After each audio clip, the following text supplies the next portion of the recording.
What is up, guys? It's your boy Rick. I haven't made a Destiny 2 video in a year, Cactus, and today we have a brand new Xur Inventory review for the weekend of January 3rd to the 6th, and so let's get started. Alright, let's take a look at what he has. Firstly, for the Catalyst, we do have the Might of Multitude Catalyst. This has been sold quite a bit lately, but it used to only be acquirable through PvP, so definitely a good opportunity to pick it up if you don't have it. Traveler's Chosen Catalyst, as you can see, actually adds 2 more perks to it, so if you do like the Traveler's Chosen, it's actually a really good way to get ability energy. This is a pretty decent pickup, actually. Then, for the exotics, oh my god, a 69 Liar's Handshake. Now the intellect is not great, 20 intellect is not great, but 32 mobility is actually pretty sick. So for a lot of people, this is probably a pickup. Like, make sure, check whatever Liar's Handshake you have, maybe in your vault or maybe you've been using, and maybe pick this one up, because this is undoubtedly, like, 69 with that much mobility, it's worth taking a look at for sure. Then we have a 65 Severance Enclosure, no thank you, and a 67 Crown of Tempest with insane recovery, followed up by Discipline, then Intellect. Again, Intellect maybe not what you want, but 31 recovery is absurd, and that's just going to be, I mean, Arc Ability or Jolt Final Blows, and that's just going to give you a ton of usages of your class ability because of how much recovery it has. Great pickup as well for a lot of people. Then we are having exotic class items being sold as well this weekend. Let's check the random item. It is Gambit Engrams. You know what, guys? I'm actually going to snag this right now because these turn into Bygones. You don't have to play Gambit. You can just come right to Xur, buy 3 Gambit Engrams, and get 3 rolls at a God Roll Bygones, which is an extremely good pulse rifle. So definitely, guys, make sure to grab those. Honestly, like, they are actually one of the better things he can sell this season. Now, as for the other weaponry here, so we've got the Colony Grenade Launcher. Did get a bit of a buff recently. It's all right. Then we've got the Hard Light. Used to dominate the Crucible. Now it's just okay. Arbalist, if for some reason you don't have the Arbalist, 100% pick it up. One of the best PvE weapons in the game. Built-in anti-barrier rounds. Just a phenomenal weapon here. And then for the Hawkmoon, moving target is not really what you want to see. Extended barrel, not really what you want to see either. And Polymer Grip, guys, wait for it. It's not really what you want to see. All right, so definitely not a very good Hawkmoon. Let's check the other weapons here. So Whispering Slab with Killing Wind, Vorpal Weapon, nope. A Cascade, well, honestly, like, this shotgun, it is a rapid fire frame with Appended and Cascade Point. Like, that's actually pretty good. Like, that's going to really ramp up the rate of fire quickly.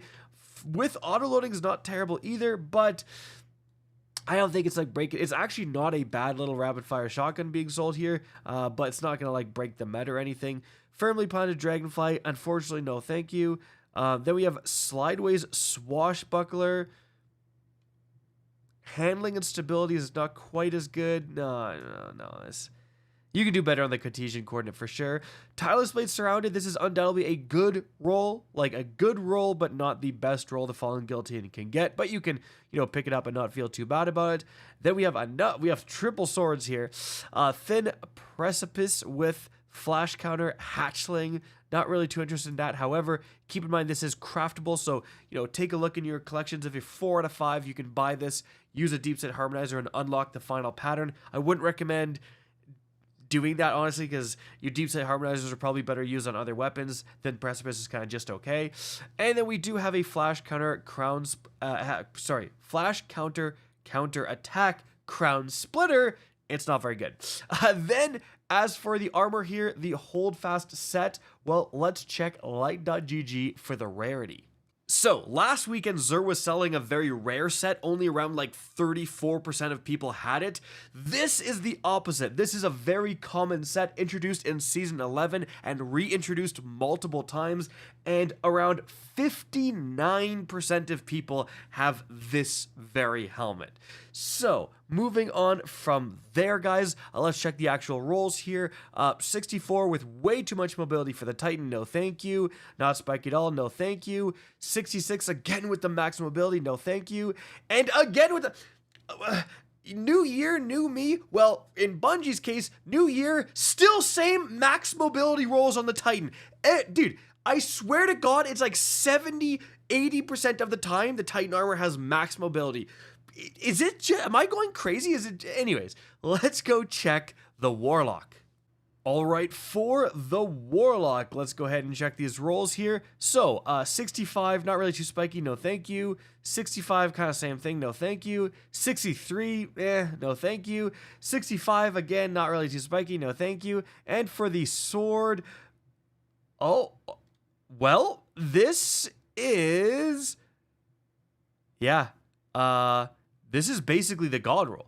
You 100%, Surrounded is the best damage increasing perk you can get on the Eternity's Edge, plus Relentless Strikes to get ammo back. This is literally the Eternity's Edge God roll. Now, in terms of the blade here, generally you'd want an increase to sword damage at the cost of ammo. Thankfully, you still have Tempered Edge, which is going to increase your damage slightly. So you could do a bit better in the blade, but come on, guys, we're nitpicking here. Let's be honest, this combo is the best combo you can get. If you don't have a good Eternity's Edge, you know, it's a solar vortex frame, which isn't too common, 100%, this is the weekend to pick this up. Great pickup. Yeah, like the God roll for this sword. So fantastic pickup for the Warlocks out there. All right, now let's go ahead and switch to the Hunter. All right, for the Hunter, 67, a little bit of recovery, not terrible actually. Then we've got 64 mobility, strength you don't really want, so no thank you. 61 is a bit on the low side, however we do have discipline and mobility spikes, which are good. And then 63 mobility, recovery, and then strength, unfortunately. And for the sword, Thresh flash counter is not that great. So guys, there you go. That's what Xur is offering this weekend. Hope you guys enjoyed and found this informative. If you did, please remember to help me out by simply rating and especially sharing this video. If you guys want to see more Destiny 2 content similar to this, don't be afraid to slap that subscribe button. If you want to get in touch with me and keep up to date with the latest channel activity, the best way is to follow me on Twitter at RickCactus. That is linked in the description down below. Again, I hope you enjoyed the video, and as always, have a good day.